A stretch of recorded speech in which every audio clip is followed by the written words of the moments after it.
नमस्कार, आप देख रहे हैं सबसे बड़ा मुद्दा। मैं हूं आपके साथ अनामिका पांडे।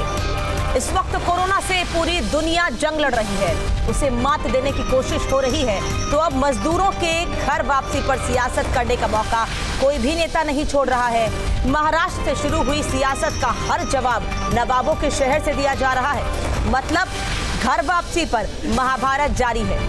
महाराष्ट्र और यूपी सरकार बिल्कुल आमने सामने है, दोनों तरफ से मोर्चा खुला हुआ है। अब इशारे में नहीं, सीधे सीधे एक दूसरे पर वार पलटवार किया जा रहा है।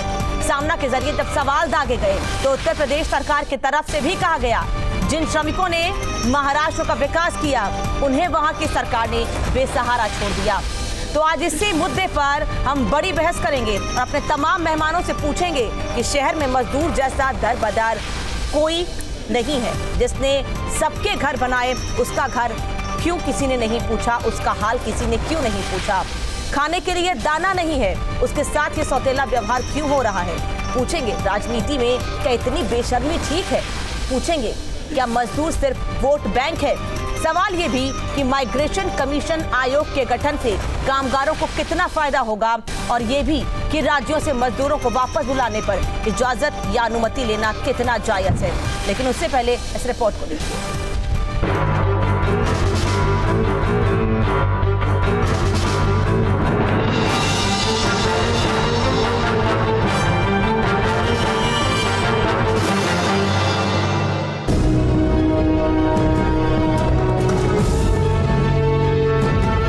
सो जाते हैं फुटपाथ पर अखबार बिछाकर। ये मजदूर हैं साहब, ये कभी नींद की गोली नहीं खाते।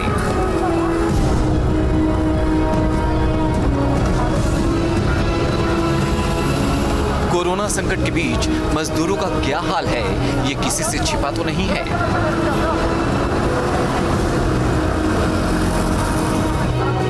जिन शहरों को मजदूरों ने बनाया, वो शहर इस बुरे वक्त में इन मेहनतकश गरीबों को रोटी देने तक को तैयार नहीं है। जिन लोगों को अपने वोट से हुकूमत चलाने का अधिकार दिया, उन्हीं हाकिमों ने ये तक नहीं सोचा कि ये गरीब बिना रोजगार और आमदनी के आखिर कैसे जिएंगे। इनके अस्तित्व और मजबूरियों का किसी ने एहसास तक नहीं किया। लॉकडाउन तोड़कर आंधियों की तरह ये जब बिलबिला के सड़कों पर निकल पड़े, भूख प्यास में हजारों किलोमीटर की पैदल यात्रा करने लगे, तब इनकी सुध किसी ने नहीं ली। अब ये राजनीति की भेंट चढ़ रहे हैं।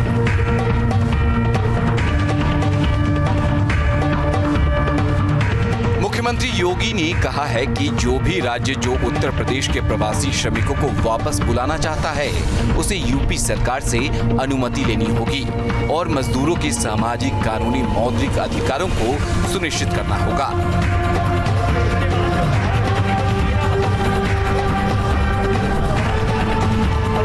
तो एमएनएस प्रमुख राज ठाकरे ने ट्वीट किया कि प्रवासियों को महाराष्ट्र आने पर सरकार और पुलिस से इजाजत लेनी चाहिए। राज ठाकरे ने उद्धव सरकार से ये भी अपील की कि प्रवासियों का फोटो के साथ रजिस्ट्रेशन करवाना चाहिए। कि अगर उत्तर प्रदेश ये कहता है, योगी आदित्यनाथ जी ये कहते हैं कि अगर उत्तर प्रदेश से महाराष्ट्र में मजदूर भेजने के लिए उनकी परमिशन लेने की ज़रूरत है, तो महाराष्ट्र को ये पूरा अधिकार है कि वो अपने राज्य में किसको ले और किसको ना ले। आप भी समझिए, जानिए और ध्यान दीजिए, ये सियासत ही तो है जो इस कदर आवाम पर एहसान करती है, आंखें छीन लेती है, फिर चश्मे भी दान करती है। Team news state.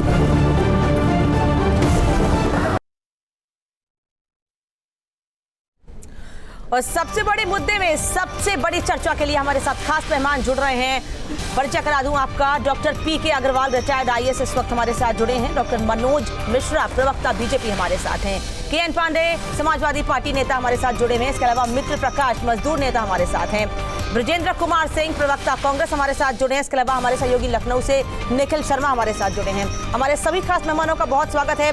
सबसे पहले मजदूर नेता से ही शुरुआत करते हैं, क्योंकि लगातार सियासत आपको लेकर ही हो रही है। मित्र प्रकाश जी, सियासत भी हो रही है, सुविधाएं भी आप लोगों को नहीं मिल रही हैं। अब एक आयोग भी बना दिया गया है कि अगर आप लोग बाहर जाते हैं और कहीं काम करते हैं तो वहाँ की सरकारों को सुनिश्चित करना होगा कि आप लोगों को 2 वक्त की रोटी और सिर पर छत दी जाएगी। क्या ये सही है? आप खुश हैं इस आयोग के बाद, सरकार के इस कदम के बाद?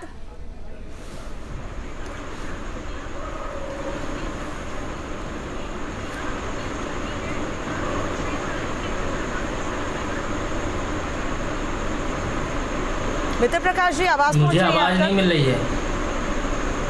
मित्र प्रकाश जी, आवाज सुन पा रहे हैं आप? अभी पहुंची आप, मैं आपका क्वेश्चन सुन पा रहा हूँ, आपका क्वेश्चन मिला नहीं मुझे। मैं सवाल फिर से पूछ रही हूँ क्योंकि हर ओर सियासत आपके नाम पर ही हो रही है, मजदूरों के नाम पर सियासत हो रही है। अब सरकार ने ये कदम उठाया है कि अगर कोई भी उत्तर प्रदेश का मजदूर बाहर काम करने जाता है तो वहाँ की सरकार को सुनिश्चित करना होगा कि आपको 2 वक्त की रोटी, आपके सिर पर छत आपको मुहैया कराई जाएगी। ये कदम ठीक है? आप खुश हैं इस कदम से? जी, इस कदम से तो सर्वप्रथम खुशी है, लेकिन सरकार को ये भी सुनिश्चित करना पड़ेगा कि क्या ये वादे ही तो नहीं है। इससे पहले जो मजदूरों की मौत हो रही है रोडों पे, इससे पहले जो तमाम दिक्कतें आ रही हैं, जो मजदूर पैदल चल के जा रहे हैं, अभी तक बसों की व्यवस्था नहीं हो पाई, तो क्या हम इस वादे से कैसे संतुष्ट हो पाएँ कि सरकार ने आज कह दिया तो हमें जिस प्रदेश में हमारे मजदूर जाएंगे उन प्रदेश पे उन्हें रोजगार या उन्हें नौकरी मिल सकेगी। इसका क्या मतलब, मैं इसे किस तरह समझूं कि ये किस तरह से सही होगा? ठीक है, प्रवक्ता बीजेपी के हमारे साथ हैं, आपके सवाल का जवाब उनसे ले लेते हैं। मनोज जी, अब मजदूर नेता ही सवाल कर रहे हैं, मजदूर ये सवाल कर रहे हैं, यहाँ राजनीति तो नहीं हो रही है, वो सिर्फ ये सवाल कर रहे हैं कि हम कैसे सुनिश्चित करें, कैसे ये तय माने कि सरकार ने ये कदम उठाया है, इससे उनको लाभ मिलेगा। क्योंकि इसके पहले मजदूरों के हित के लिए किसी ने बहुत ज़्यादा कदम नहीं उठाए, लेकिन जब से लॉकडाउन या कोरोना की स्थिति हुई है तब से लगातार सिर्फ राजनीति और राजनीति हो रही है।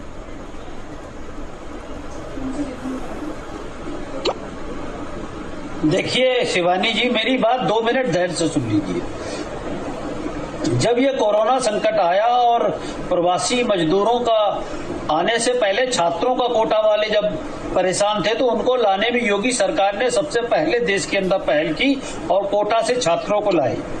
उसके बाद प्रवासी मजदूरों की जब समस्या आई तो पहली सरकार यूपी की है जो बाहर से आए हुए प्रवासी मजदूरों के लिए लौट के न जाएं उन प्रदेशों में जहां से आ रहे हैं, क्योंकि उनकी वहां सामाजिक सुरक्षा नहीं हुई, आर्थिक सुरक्षा नहीं हुई, तो वो लौट कर ना जाएं। इसके लिए 20 लाख रोजगारों की व्यवस्था करने का भरसक प्रयास योगी सरकार ने आज से करीब 15-20 दिन पहले कर दिया, व्यवस्था कर रहे हैं।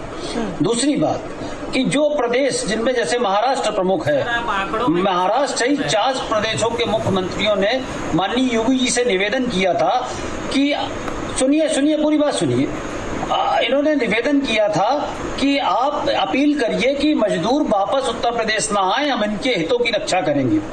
लेकिन आप अगर प्रैक्टिकली देखें तो इनके हितों की रक्षा ये प्रदेश नहीं कर पाए। तो फिर योगी सरकार ने कहा कि अब एक आयोग बनेगा, और एक बात और है, जो मजदूर प्रवासी मजदूर आ रहे हैं वो अनुभव के कारण स्किल्ड हो गए, तो इनकी स्किल मैपिंग भी हो रही है और गंभीर प्रयास हो रहा है कि उस स्किल मैपिंग के आधार पर बात बताइए, इनको अगर सरकार ये कह रही है कि जो भी मजदूर वापस आए हैं उनको सभी को उत्तर प्रदेश में काम दिया जाएगा, सभी मजदूरों के लिए इंतजाम किए जाएंगे, उसके बाद आपको ये आयोग बनाने की जरूरत क्यों पड़ी कि जो मजदूर बाहर जाएंगे उनके हितों की सुरक्षा करना या उनको तमाम सुविधाएं मुहैया कराना उस सरकार की जिम्मेदारी होगी? यानी कि आपने पहले ही हाथ खड़े कर दिए हैं कि आप सभी मजदूरों को काम नहीं दे पाएंगे, तभी तो एक कदम उठाना पड़ा आपको। सुनिए पूरी बात सुनिए शिवानी जी, कानूनी और संवैधानिक पहलू भी देखने पड़ते हैं। मान लो कोई व्यक्ति ये कहता है कि मैं महाराष्ट्र में अपने को सेट कर चुका हूँ, वहाँ कार्य करने जाऊंगा, कोई कहता है मैं गुजरात से अपने को व्यवस्थित कर चुका हूँ, मैं वहाँ काम करने जाऊंगा, तो उसको जबरदस्ती थोड़ी रोका जा सकता। लेकिन उस सरकार को मैपिंग इसलिए कर रहे हैं, इनकी काउंटिंग इसलिए कर रहे हैं, आयोग इसलिए बना रहे हैं कि ये जहां भी रहे देश के अंदर इनके सामाजिक आर्थिक हित सुरक्षित रहे, ये योगी सरकार का पहली चीज। दूसरी चीज अब योगी सरकार और कर रही है कि अभी तक किसी प्रदेश के पास ये डेटा नहीं है कि उनके यहाँ कितने कामगार प्रवासी हैं या किसी प्रदेश से किसी प्रदेश में कितने कामगार गए। इससे एक लाभ ये भी मिलेगा कि उत्तर प्रदेश को पता होगा कि हमारे कितने कामगार बाहर काम कर रहे हैं, चलेगा, मजदूर पैदल चल रहा है, उत्तर प्रदेश में मजदूर रोडों पे है, खाने के बिना मर रहा है। क्या बात कर रहे हैं आप? केवल आंकड़ों पे बात कर रहे हैं। शिवाजी मैडम, इनसे पूछिए कि ये संघीय ढांचे पे मित्र प्रकाश जी, मनोज जी, मैं अनामिका आपके साथ जुड़ी हूँ। मैं बता दूं आपको, बात सुनिए, मैं आप ठीक सर, मैं आपकी बात को समझ रही हूँ, आप लगातार ये बात कह रहे हैं। मुझे शिवानी जी बताया ठीक है गया सर, था। कोई बात नहीं, नाम में कुछ नहीं रखा है, हमें सिर्फ यहाँ मजदूरों का मुद्दा उठाना है, हम चाहते हैं उनकी समस्याएं दूर हो। वापस लौटेंगे आपके पास, एसपी नेता के.एन. पांडे का भी रुख करते हैं। के.एन. पांडे जी, आपने भारतीय जनता पार्टी की दलील को भी सुना, शिवसेना की सरकार क्या कह रही है महाराष्ट्र में, ये भी आप देख रहे हैं। इनका ये सवाल है कि अगर आप मजदूरों के हितों की रक्षा नहीं कर सकते थे तो जिन मजदूरों ने महाराष्ट्र को गढ़ा है, जिन मजदूरों ने महाराष्ट्र को बनाया है, आज इसी वजह से, क्योंकि आप उनकी रक्षा नहीं कर सके, उनको मदद नहीं दे सके, इस वजह से उनको वापस आना पड़ा है। क्या उत्तर प्रदेश सरकार उन मजदूरों की मदद कर पा रही है, उनको वो सुविधाएं मुहैया करा पा रही है जिसके वो हकदार हैं? क्योंकि महाराष्ट्र ही नहीं, पूरे देश को बनाने में, पूरे देश को सृजित करने में मजदूरों का ही हाथ है। मजदूर ही वो नींव हैं जिन्होंने पूरे देश को मजबूत किया है।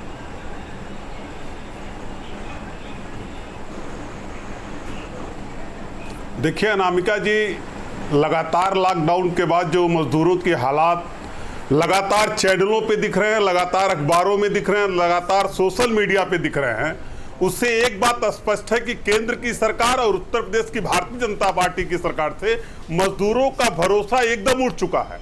अगर मजदूर भरोसा करता है इनके ऊपर तो निश्चित रूप से 1000 किलोमीटर, 1200 किलोमीटर, 1400 किलोमीटर की पैदल यात्रा नहीं करता।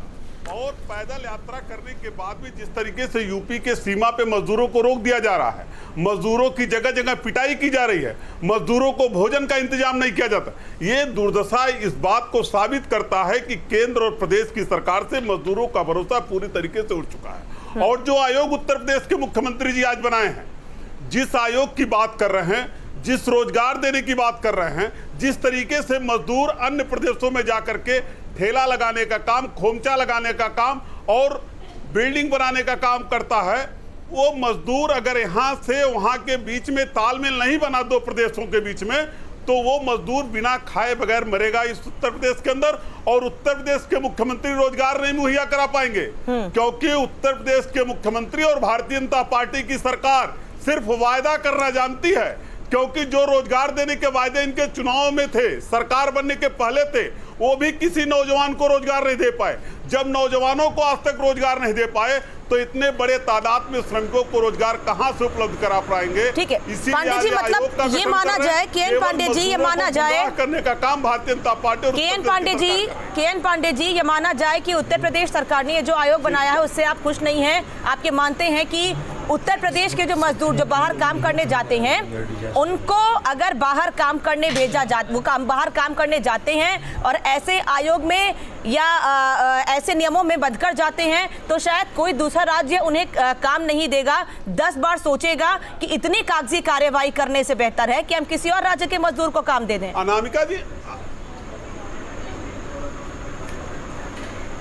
अनामिका जी, सवाल यह है कि अगर तालमेल नहीं हुआ, दो विचारधाराओं की सरकार दो स्टेट में बन जाएगी तो मजदूर परेशान होगा। और मजदूर अगर इस कदर परेशान होगा तो निश्चित रूप से तालमेल के अभाव में वो मजदूर रोजगार नहीं पाएगा स्टेट में।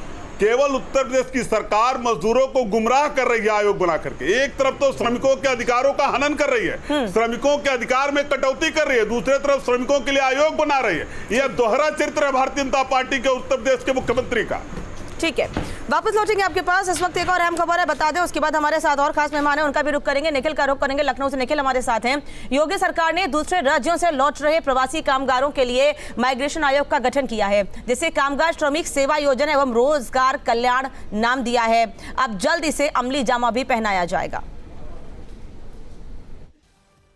कामगार श्रमिक सेवा योजना एवं रोजगार कल्याण आयोग, कामगार श्रमिक ब्रैकेट में सेवा योजना एवं रोजगार ब्रैकेट क्लोज कल्याण आयोग, इस आयोग के माध्यम से उनका निर्देश यह है कि सेवा योजना और रोजगार के क्षेत्र में, स्किल मैपिंग के क्षेत्र में, स्किल डेवलपमेंट के क्षेत्र में ऐसे जो श्रमिक और कामगार आए हैं उनकी आवासीय सुविधा जो आदरणीय प्रधानमंत्री जी का पैकेज है उसका सहयोग कराने के लिए ऐसे जो व्यक्ति आए हैं उनकी अप्रेंटिसशिप करने के लिए, अप्रेंटिसशिप करने के समय ट्रेनिंग भी होगी उनको कुछ मानदेय भी मिलेगा।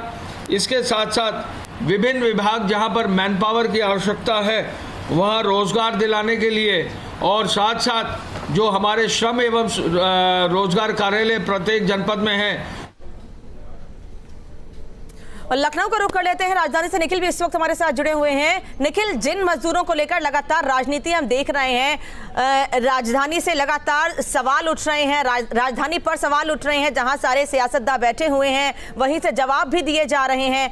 आज जब ये आयोग बनाने की बात सामने आई, तमाम राजनीतिक पार्टियों का ये कहना है कि क्या आप इस तरीके से मजदूरों के हितों को सुनिश्चित कर रहे हैं? क्या कहना है और लोगों का? और साथ ही ये भी जानना चाहेंगे आपसे कि और जो मजदूर वापस आ रहे हैं प्रदेश में, उनके लिए क्या कदम उठाए जा रहे हैं, क्योंकि पिछले दिनों से आज तस्वीर कुछ सुधरी है मजदूरों को लेकर। बिल्कुल अनामिका, ये बेहद शर्म की बात है कि उत्तर प्रदेश में सभी राजनीतिक दल, जो प्रमुख राजनीतिक दल है, सभी ने अपनी अपनी सरकार चलाई है और इन सभी को ये पता नहीं कि उत्तर प्रदेश के कितने श्रमिक दूसरे राज्यों में काम करते हैं। हालांकि योगी सरकार ने आज एक फैसला किया है, एक आयोग गठन करने की बात की है। इस आयोग के दो मायने माने जाते हैं। पहला ये माना जाता है कि जो श्रमिक दूसरे राज्यों में जा रहे हैं उन्हें किसी तरह की कठिनाई आ रही तो कानूनी बाध्यता होगी। उस बाध्यता के तहत दूसरी सरकारों को, जिन राज्यों में जा रहे हैं वहाँ उन सरकारों को उनको देखना होगा। लेकिन दूसरा इसका महत्वपूर्ण बिंदु ये भी है कि जब इससे पहले महाराष्ट्र में लगातार जो है उत्तर प्रदेश और बिहार के लोगों को वापस जाने को लेकर तमाम आंदोलन हुए, तमाम घटनाएं हुई, तो ऐसे में जब इस तरह का आयोग बन जाएगा, इस तरह की बाध्यता होगी, तो उत्तर प्रदेश के श्रमिक कितना काम कर पाएंगे महाराष्ट्र में। उसके बाद अब सरकार ये कह रही कि हम उत्तर प्रदेश में तमाम श्रमिकों को रोजगार देंगे, उनके स्किल के हिसाब से रोजगार देंगे। बहुत संभव नहीं है ये, चूँकि बहुत बड़ी पॉपुलेशन है। जब मजदूरों ने पलायन किया दरअसल दूसरे प्रदेशों से, तब ये बात समझ में आई तमाम सरकारों को, तमाम जो पॉलिटिकल पार्टीज हैं उनको, कि आखिर उत्तर प्रदेश का कितना बड़ा तबका दूसरे राज्यों में काम करता है, दिहाड़ी मजदूरी करता है या छोटा मोटा व्यवसाय करता है। तो वो तस्वीरें जब आई उसके बाद इस बात का अंदाज़ा हो पाया। अब ऐसे में आयोग का आज फैसला लिया गया है, इसका गठन होगा, इस पर काम शुरू होगा।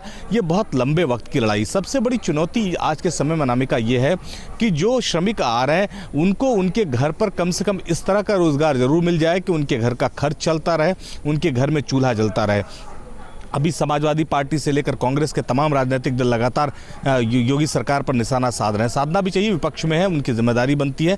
लेकिन सवाल यह भी है कि जब कांग्रेस की सरकार उत्तर प्रदेश में थी तब क्या श्रमिकों का कोई डेटा बनाया गया, श्रमिकों को लेकर कोई काम किया गया है? जब समाजवादी पार्टी की अभी पिछली सरकार थी उत्तर प्रदेश में, तो श्रमिकों को लेकर क्या काम किया गया? उत्तर प्रदेश की बात जहाँ तक है, राजधानी लखनऊ की बात जहाँ तक है, निश्चित तौर पर ये जो श्रमिकों की तस्वीर आई है इसने सबको हैरान कर दिया है। श्रमिकों की तस्वीर ने सबको हैरान कर दिया है। वो भी ऐसी तस्वीर जब छोटे छोटे बच्चों को लेकर धूप में पैदल चल रही हैं महिलाएं, गर्भवती महिलाएं, जिनके लिए थोड़ा चलना भी मुश्किल होता है, मेहनत करना मुश्किल होता है। ऐसी स्थिति में उन्हें आराम करना चाहिए, वो बच्चों को लेकर कई किलोमीटर तक पैदल चल रही हैं। ऐसी स्थिति है जिसने शायद कई सवाल भी खड़े कर दिए हैं, लेकिन उन सवालों का जवाब किसी भी नेता के पास नहीं है।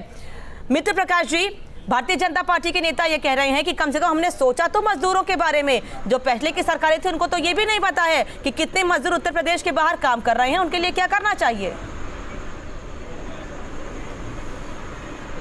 मैडम, ये मेरे कहने का मतलब ये है कि पहले की सरकारें क्या कर रही थी, क्या नहीं कर रही थी, इस समय ये निष्कर्ष निकालने का विषय नहीं है। इस समय उन मजदूरों के लिए काम करने का विषय है जो मजदूर सड़क से पैदल चल के बंबई से यात्रा करके आ रहे हैं, राजस्थान से यात्रा करके आ रहे हैं, गुजरात से यात्रा करके आ रहे हैं। एक तरफ मध्य प्रदेश के मुख्यमंत्री बोल रहे हैं कि हमारे वहाँ मजदूर पैदल नहीं चल रहे हैं, यहाँ के मुख्यमंत्री ये बोल रहे हैं कि हमारे वहाँ मजदूर बसों से भर के आ रहे हैं। मतलब प्रधानमंत्री बनने का कॉम्पिटिशन ये कर रहे हैं, आयोग बना रहे हैं, वो भी बकवास आयोग जो अमल होगा 6 महीने बाद, जब तक हजारों मजदूरों की मौत हो चुकी रहेगी सिर्फ भूख से, पैदल चलने से, और इन सब चीजों को अगर भी आ जाएंगे और स्थितियां ठीक हुई तो वापस काम करने के लिए जहां काम कर रहे थे चले भी जाएंगे। जी जी बिल्कुल। मनोज मिश्रा जी वापस लौटेंगे sir. Manoj Mishra ji, Raj Thackeray social media पर ये कह रहे हैं, उन्होंने ट्विटर पर आज ये जिक्र किया है कि अगर कोई भी मजदूर महाराष्ट्र में काम करने के लिए आता है तो उसे वापस जाने के लिए परमिशन लेनी पड़ेगी। जो भी मजदूर यहाँ पर काम करने के लिए आता है उसका वेरिफिकेशन पूरी तरीके से होना चाहिए, पुलिस को उसके कागजात रखने चाहिए। ऐसे में तो मुश्किलें और बढ़ रही हैं मजदूरों की, आप कैसे उनकी मदद कर रहे हैं?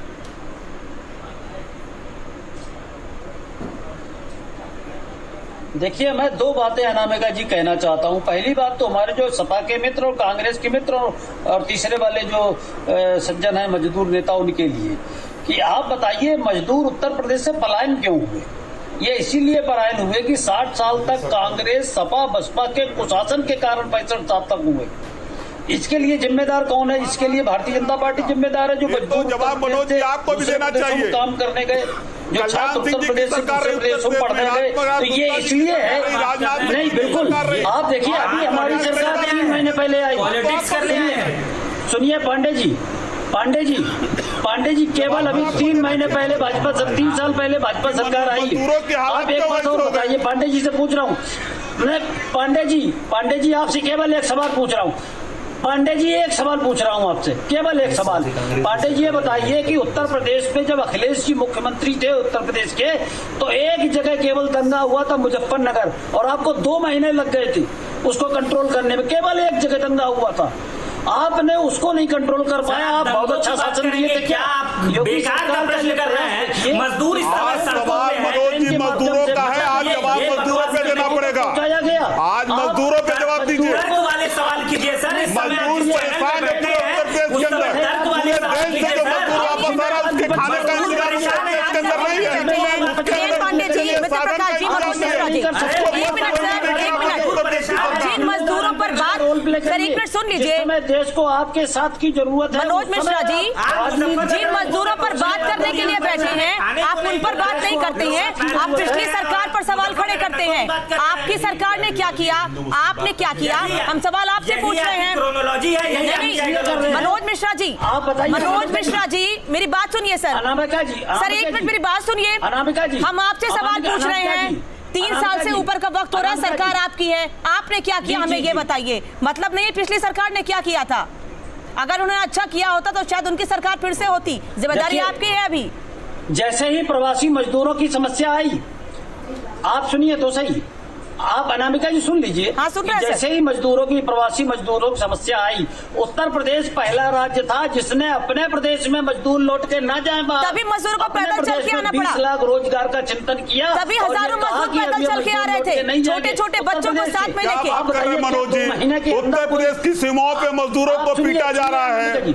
उत्तर प्रदेश उनको बस मुहैया नहीं करा पा रही है, उनके गांव तक नहीं पहुंचा पा रही है, पैदल मजदूर चल रहा है। सरकार भले कदम उठाए, अधिकारी क्या कर रहे हैं ये सब देख रहे हैं। 20 लाख के आसपास मजदूर हमने ट्रेन के माध्यम से, बसों के माध्यम से उनके गांव तक पहुंचाया, क्वारंटाइन किया, उनकी व्यवस्था। ऐसा नहीं लगता है, ऐसा नहीं लगता है। झूठ बोल रहा है, फिर झूठ बोल रहा है मनोज जी। ठीक है, सरकार कह रही है 25 लाख, आप कह रहे हैं 30 लाख। उत्तर प्रदेश की हालत खराब कर दी। एक सवाल मेरा भी आपसे है। इन्होंने जिम्मेदार यही है, केवल भारतीय जनता पार्टी का काम है झूठ बोलना, गुमराह करना। मजदूर जिस तरीके से परेशान है, मजदूरों की मदद भारतीय जनता पार्टी की सरकार नहीं कर पा रही। प्रदेश की सीमाओं पर लाठियों से पीटा जा रहा है मजदूरों को, न तो बस के साधन उपलब्ध कराया जा पा रहा है उनको गांव तक पहुंचाने के लिए। परिवारवाद किया इन्होंने, क्षेत्रवाद किया इन्होंने, परिवारवाद किया पांडे जी। उत्तर प्रदेश किया। महाराष्ट्र सरकार अलग राह बलाप रही है, उत्तर प्रदेश सरकार की अपनी अलग दावे हैं, अलग बातें हैं। उत्तर प्रदेश सरकार ये कह रही है कि चाहे महाराष्ट्र से मजदूर आ रहे हो, चाहे गुजरात से मजदूर वापस आ रहे हो, अगर इन सरकारों ने वहां पर इंतजाम किए होते तो शायद ये स्थिति नहीं होती, भले ही गुजरात में भारतीय जनता पार्टी की सरकार क्यों नहीं हो। केएन पांडे जी, हरियाणा से मजदूर वापस आ रहा है, गुजरात से मजदूर वापस आ रहा है, मध्य प्रदेश, महाराष्ट्र से मजदूर वापस आ रहा है, तमाम प्रदेशों से मजदूर वापस आ रहे हैं और लगातार पैदल चल रहे हैं। उनको साधन उपलब्ध नहीं हो पा रहा, उत्तर प्रदेश की सरकार उनको साधन नहीं उपलब्ध करा पा रही है। और केंद्र की सरकार अगर 85% ट्रेन के भाड़ा देने के लिए तैयार थी तो 100% क्यों नहीं दे दिया। 20 लाख के करोड़ के जो पैकेज दिए गए, आर्थिक पैकेज दिया गया देश के अंदर, उसमें मजदूरों को क्या मिला? जब मजदूर पैदल चला, पांव में छाले पड़ जा रहे हैं। राजस्थान में आपकी सरकार है, वहां से मजदूर वापस आए, मजदूरों के लिए क्या किया? सियासत नहीं कर रहे, सियासत नहीं कर रहे, हम मजदूरों के, कांग्रेस के लोग, हम मजदूरों के दर्द को बयां कर रहे हैं। अनामिका जी, हम सियासत नहीं कर रहे हैं। हमारे नेता, हमारी पार्टी लगातार मजदूरों की मदद करने का काम कर रही है। अनामिका जी वहाँ से राजस्थान से, पंजाब से, महाराष्ट्र से मजदूर पैदल चल के आए। इसके लिए योगी सरकार जिम्मेदार है या महाराष्ट्र सरकार जिम्मेदार है, राजस्थान सरकार जिम्मेदार है या पंजाब सरकार जिम्मेदार है? नोएडा उत्तर प्रदेश का पार्ट है, नोएडा उत्तर प्रदेश में ही आता है, गाजियाबाद उत्तर प्रदेश में आता है, हरियाणा में आपकी सरकार है। वहां से मजदूर वापस क्यों आए? क्या आपने नोएडा और गाजियाबाद में सुविधाएं मुहैया कराई उनको? अगर होती तो वापस नहीं जाते। देखिए बात सुनिए अनामिका जी, अचानक समस्या आई है। इस समस्या के लिए कोई भी देश और कोई भी प्रदेश तैयार नहीं था। अमेरिका तक घुटनों के बल आ गया, उसके लगभग 1 लाख लोग मर चुके हैं और वो व्यवस्था नहीं कर पा रहा। अमेरिका की जनसंख्या दुनिया में और अमेरिका की स्थिति भारत की स्थिति को कंपेयर नहीं कर सकते हैं सर। सबसे पहले समय बहुत कम है, समय कम है, सबको रोक रही हूँ। धन्यवाद आप सभी का जुड़ने के लिए, समय देने के लिए। लगातार सवाल मजदूरों को लेकर उठ रहा है, मजदूरों पर सियासत भी हो रही है। हम हर रोज मुद्दा उठाते हैं कि शायद कोई सलूशन निकल सके, और जब तक समस्या का समाधान नहीं निकलेगा हम लगातार मजदूरों पर सवाल, मजदूरों की समस्या का समाधान ढूंढने की कोशिश करते रहेंगे। फिलहाल इतना ही।